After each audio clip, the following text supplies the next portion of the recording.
अब उनकी इस यूएसपी पर हमला कर दिया है बीजेपी और कांग्रेस दोनों ने। इतने सारे वादे कर दिए हैं इन दोनों पार्टियों ने कि अब उसमें अरविंद केजरीवाल के वादे कहीं खोते हुए नजर आ रहे हैं। और फिर पहली बार हो रहा है कि एक और राज्य में उनकी सरकार से तुलना हो रही है, दिल्ली की सरकार की, और वो है पंजाब की सरकार। पंजाब में आपको मालूम है कि 2022 में विधानसभा का चुनाव हुआ था। उस समय आम आदमी पार्टी ने बहुत सी घोषणाएं की थी। उसमें एक थी कि 18 साल से ज़्यादा की महिलाओं को 1,000 रुपये महीना देंगे, लेकिन आज तक 3 साल पूरे होने जा रहे हैं, मार्च में 3 साल हो जाएंगे, आज तक वो घोषणाएं लागू नहीं हुई, उनको पूरा नहीं किया।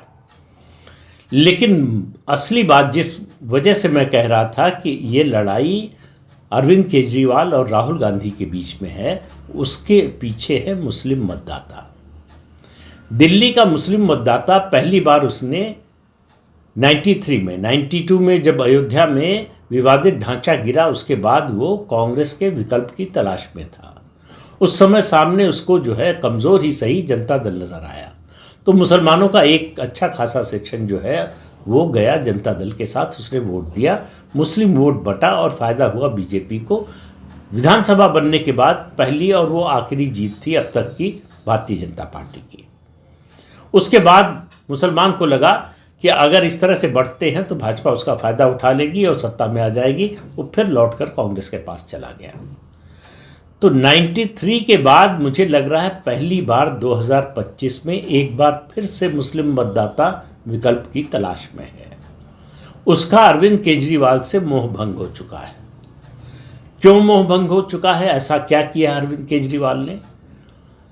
देखिए, मुसलमान ये देखते हैं कि जब वो दंगा करते हैं, और ये मैं आरोप नहीं लगा रहा हूँ, ये दिल्ली की अदालतों में जो मामला चल रहा है, हाईकोर्ट तक में, दिल्ली में हिंदू विरोधी दंगे हुए 2020 फरवरी में। फरवरी का विधानसभा चुनाव 2020 का हो गया, उसके बाद ये दंगे हुए थे। अगर मुझे ठीक तारीख याद है तो 24 फरवरी को। उसमें 53 से ज़्यादा लोग मारे गए, बहुत से लोग घायल हुए, बहुत से लोगों की दुकानें जली, घर जले, घर उजड़े, ये सब कुछ हुआ।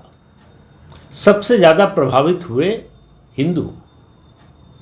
लेकिन अरविंद केजरीवाल न हिंदुओं के साथ खड़े हुए न मुसलमानों के साथ। तो हिंदू तो इन बातों का बुरा मानता नहीं कभी, वो उजड़ता रहता है, वो दंगे में मारा जाता है, उसका व्यापार उजड़ता है, घर उजड़ता है और उसका परिवार समाप्त होता है,